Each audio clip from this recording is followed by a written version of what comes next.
declared as no-go areas. Later, Vice President Professor Jane Nano Pukwajaman charges members of the Council of State to help shape government policies and ensure equity and transparency. We'll bring you details from an ongoing orientation for Council of State members. And much later in the bulletin, Minister Designate for Public Sector Reforms faces Appointments Committee as members raise concerns over mass revocation of recent recruitment. Stay with us as we bring you details of these and more shortly. Stay tuned.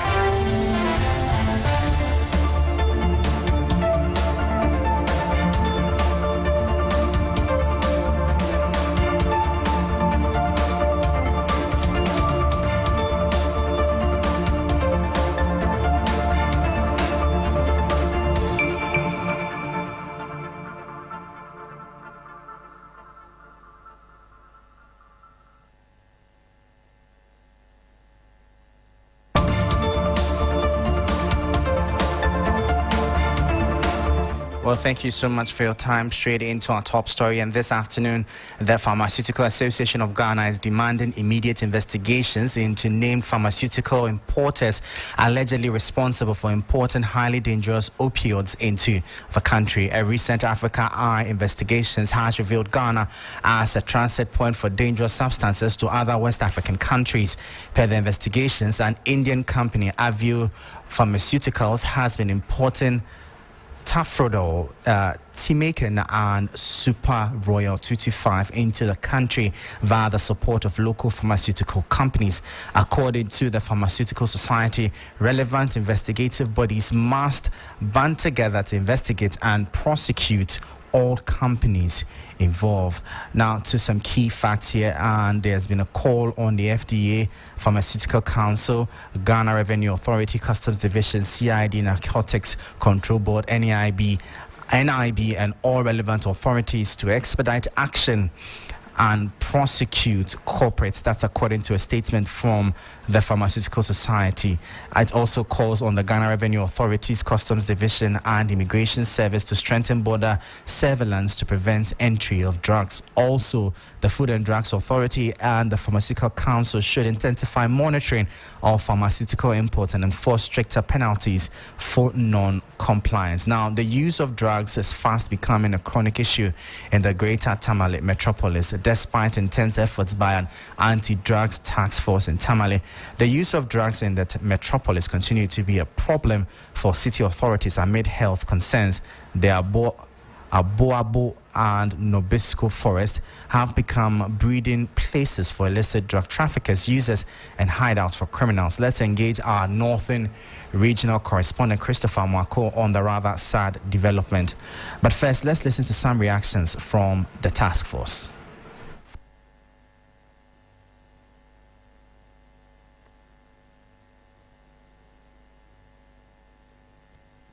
Well, we'll bring you that shortly, but we'll go over the phone lines and speak to our regional correspondent, Christopher Marco. Christopher, thank you so much for your time. Now, how is the use of this illicit drug, especially tramadol, affecting the health and well-being of youth in your area?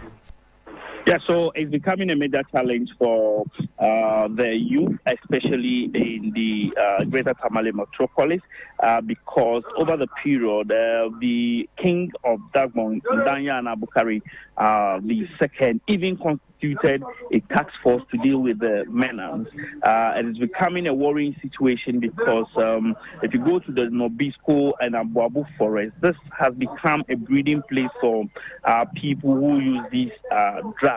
The task force, since they started operation, have intercepted, confiscated, and even arrested and submitted some suspects to the police in Tamale for them to deal with them. Now, the worrying situation has to do with the fact that these drugs, when they arrive in the country, they pass through the unapproved routes from the upper regions. Now, they do repackaging of these drugs, such that when you see, you will not be able to identify them. Even though we have numerous security checkpoints on roads, but they are unable to actually deal with this situation. So a lot of the youth in the area are now into the use of these illicit drugs, which has become a matter of concern. So it is very dire, it is very serious for people. City authorities have actually put in more effort to be able to deal with that canker, but more work needs to be done. Interesting one there, but what has been the intervention to curb this menace over the years? But also help us understand what role traditional authority has been playing in this, because we know how crucial they are in your region. So the major challenge is the fact that the task force that has been constituted by the King of Dagbon do not have that rapport with the police, because there is an issue that happened somewhere last year where according to the task force, they arrested some drugs and actually submitted them to the police, but did not see much action from the police. In September last year, too, there was an incident where some members of the task force were arrested by police, and so it has to take the intervention of the traditional authorities to free these people. So that synergy has not been there between the police and the task force, but the task force have been pressing on over the period to be able to apprehend most of these drug lords in the greater Tamale metropolis and the youth who even use these drugs. Christopher, thank you so much for your time. That's our colleague Christopher Amako there, bringing us updates from his region on some concerns with the use and abuse of drugs in the region. Away from that now, we'll turn our attention to in a renewed fight against illegal mining, the Minister for Lands and Natural Resources has issued a stern warning to individuals and groups who attempt to mine on water bodies and forest reserves. Emmanuel Amakofiboa has declared war against illegal miners, saying none, regardless of political affiliation, will be spared if they decide to mine in these restricted areas. A joint military police policy task force has successfully moved out all miners in the Ofin Shelter Belt Forest Reserve within the Kwarie Forest District in the Ashanti region. Some individuals have been arrested and 15 excavators seized. Ibrahim Abubakar has been following the team and joined us for more on this. Ibrahim, thank you so much for your time. Now, we know the military clampdown began last week. What specific objective is REXEC and the Lands and Natural Resources Ministry seeking to achieve with this operation? And also help us understand what strategies are being employed to ensure the illegal miners are permanently dislodged from forest reserves. Well, Michael, basically it is part of a renewed commitment to clamp down on illegal miners in the country. We know over the years we've seen similar interventions, yet we keep feeling going back to square zero. This time around, they want to take a different approach to ending this menace. And this time around, they want to not only clamp down on the mine, because usually you go to the mining site, you find only the workers there. But now they are trying to trace up to the site owners and financiers of these operations so that they will be able to arrest them and ensure that they will face the full rigors of the law. Currently, you come to Ashanti region, especially within the Nkawia Forest Belt, about 6 of their forest reserves have been taken over by illegal miners. This is the first step, the Ofin Shelter Belt. The military has been successful there, clearing all the illegal miners. But they managed to destroy approximately 30 hectares of the land there. But they are moving into other zones. We have Asinanyo, we have Demira, and other forest reserves. The main idea is to take back or reclaim all our water bodies and forest reserves. In fact, that has been the commitment. And this time around, they are saying that this will be a sustained effort so that once and for all, we will be able to end this menace. Let's take a listen to what the minister, Sector Minister Emmanuel Kofiboa, has been telling the media. This is the only reason why we live. This is why we breathe. This is where we get everything that will keep us as human beings alive. So when you see this devastation at the heart of the Ofin river, which takes its source from here, what few of our own people are doing to us is that they have come to basically kill us where it matters most. My message to our young people who want to do mining is that there's a pathway for doing the right mining. But we are not going to spare anybody who ventures to do illegal mining in our forest reserve. And we've made it clear. In the coming weeks, you will see steps being taken by the Minister of Environment, Science and Technology to Parliament, basically forever repeal 2463, taking away even the power of the President to grant anybody licenses to mine in forest reserve. It is gone. There is not going to be any more. And so my message today, having reclaimed this shelter belt on the Ofin, is to all of the thugs that are in all the other 43 forest reserve. We are coming to you. We are coming after you. The chain of people who are involved, the investigation has commenced, and thanks to the effort of the investigators, we are tracking them all the way to their financiers and to those who sell or rent those excavators. They are all going to face the full rigors of the law. So that's Minister of Lands and Natural Resources, the Ama Kofi. And earlier you heard over the phone our colleague, a man on the ground, Ibrahim Abubakar. This is still Midday Live here on 3FM 92.7. We'll go for a quick breather. When we return, we'll bring you more. My name is Michael Overflow Ogbodu. Please stay tuned. Whether it's Bimbilla, Winchi, Akachi, Accra, or Takrady, as long as it's on Ghana's map, we're there. With our network of healthcare service providers across the entire country, wherever you find yourself in Ghana, Nationwide Medical Insurance has got you covered. We are nationwide, literally. Your health is worth protecting. Call us on 0800 222222 or visit www.nationwidemh.com. Nationwide Medical Insurance. Join the healthcare family.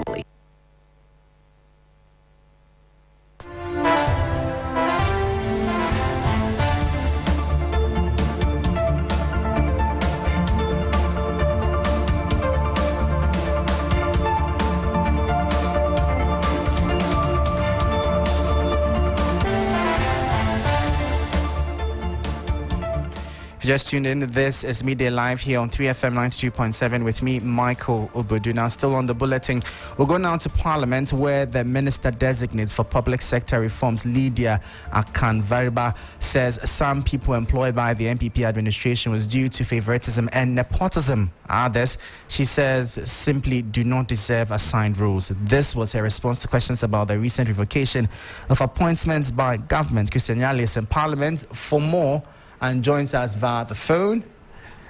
Well, we'll bring you that shortly, but let's now cross over to Parliament and bring you live updates from the vetting of the public sector minister. Accra gets busy on this frequency.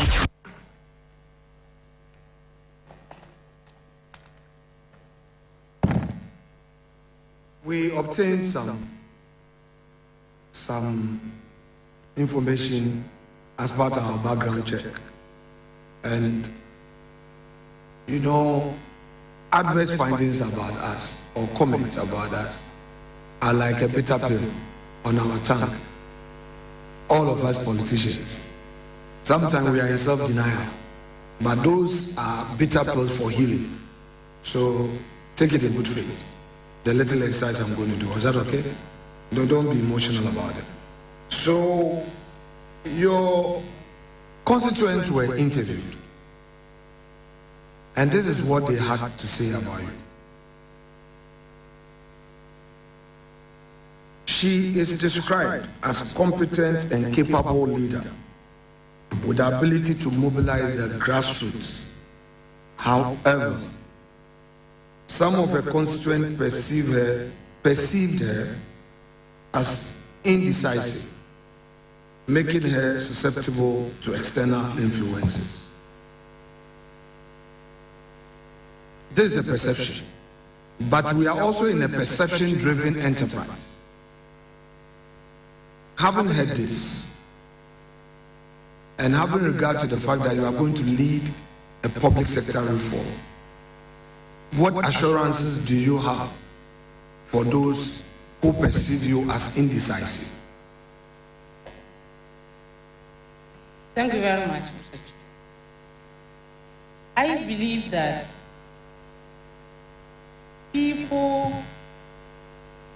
when people are interviewed, everybody has something to say.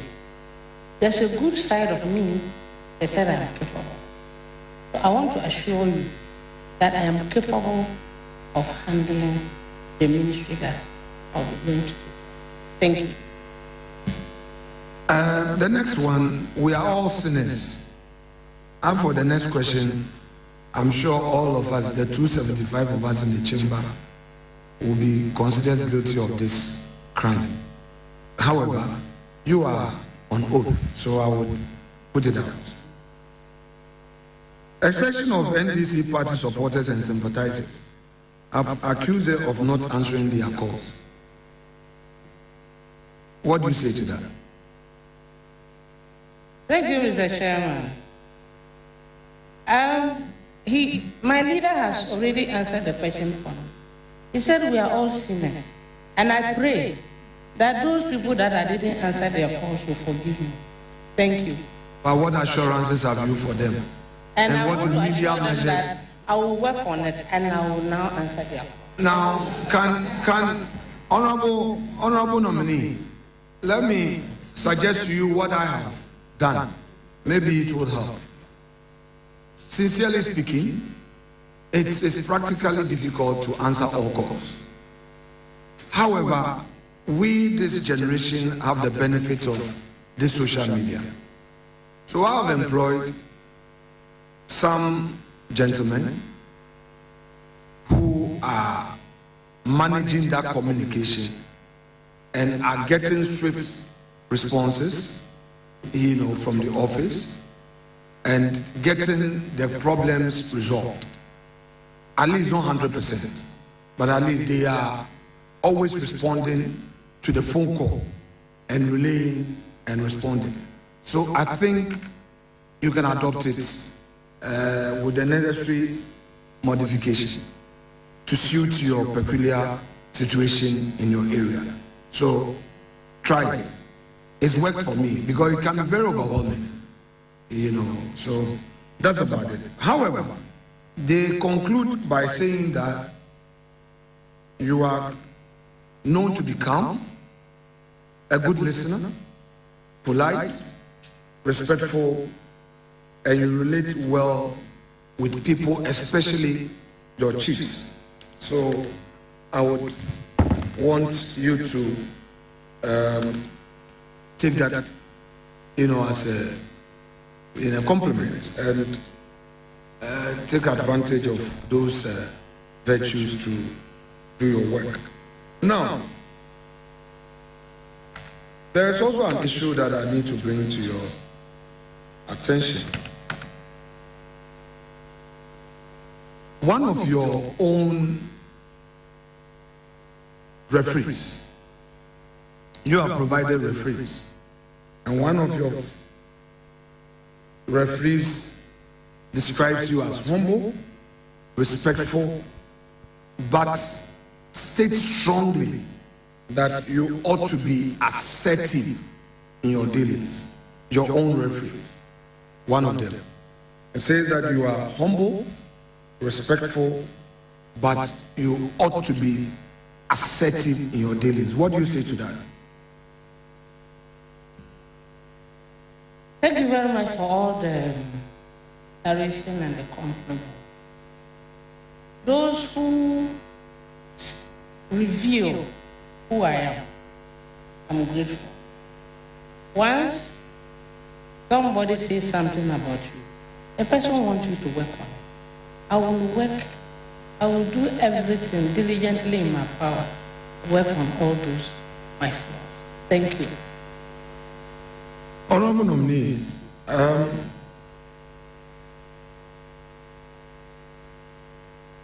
you have just been nominated for this public sector reform portfolio. By the way, where is your office going to be located? You said you received some briefing and all. Where are you going to have as your office? Thank you very much. My office is just opposite the Ministry of Finance, an extension of the President. Okay, that's story building. Thank you. Very well. Now, the NDC manifesto, do you have with you? No, please. Should I give you an opportunity to have it, take it? Can we excuse you to bring the manifesto to the table? Because we have some very important questions to ask about the blueprint that brought you to power. Chairman, may we grant nominee leave to have with her the manifesto of her party?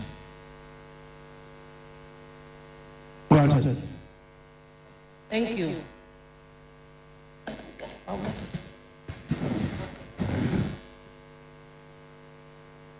Please, Madam Nominee, please sit, please.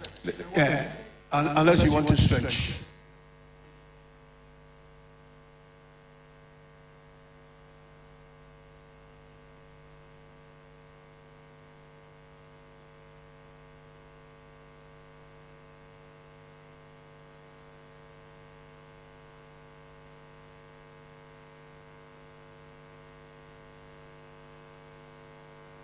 FM 92.7. 3FM 92.7. Follow us on social media. Twitter at 3FM 927. Facebook at 3FM 927. And also on 3news.com.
Of Lydia Lamisi Akanvariba as the Minister of State designate for public sector reforms.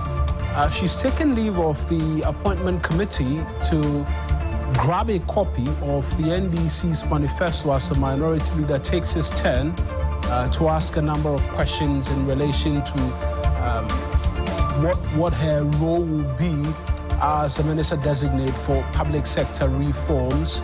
And it's been, 2+ hours, if I'm not mistaken, since the process started. I was seeing Jerry Ahmed Shaib walk through the picture there. And Madam Lydia Lamisi Akanvariba is a member of parliament for the Timpani constituency as well. And like I was telling you, she's just taken leave of the committee to grab a copy of the NDC's manifesto at this particular point in time. But on matters of where she's going to be headed to, public sector reforms, an area that has been on the front burner for quite a while, is a general consensus and a general understanding that the country's public sector requires a certain level of reform. But interestingly, over the last few years, the scope and how these reforms will come about, it's not well and quite true. So that was my colleague Marina Egbeta bringing us live coverage of the vetting of Lydia Lamisi Akanvariba, who is currently before a Parliament's committee basically going through the process as Minister Designate for Public Sector Reforms. There's been a quick break there in Parliament, but our man on the ground, Christian Yali, brings us updates. Christian, help us understand what's happening right now before the vetting committee. All right, Michael. So we know that the vetting has been in process.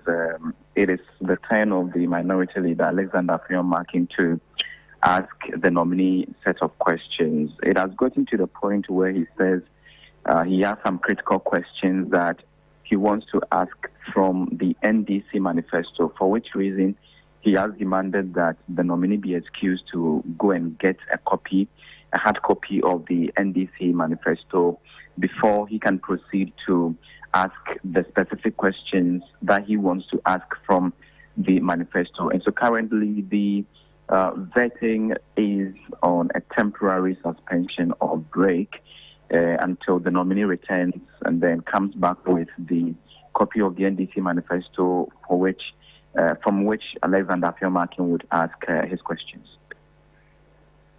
Interesting one. But how would you say the nominee has fared so far? It's been some 2 hours, I understand? Exactly, Michael. So what we know is that so far she's basically been responding to questions surrounding the public sector. Also knowing that she is going to head all government institutions, so to speak, the questions have generally been around the kind of reforms that she's going to undertake in the public sector. One of the issues that have come up largely has been the revocation of recruitment and appointment, which she says that for her, going forward, she's basically going to work based on government policy.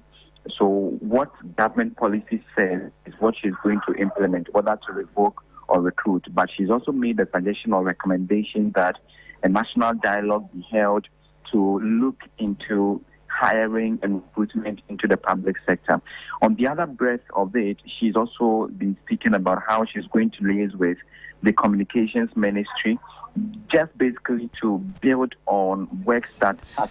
All right, Christian, we'll have to leave it here. We understand that the minister designate is back, so we'll come back to you. Thank you. Yes, please. You have the manifesto. Now, this document that has been handed over to you, is this your first time of seeing it? The one that has just been brought to you? No, please. So, take us to the provision in this document that deals with public sector reforms.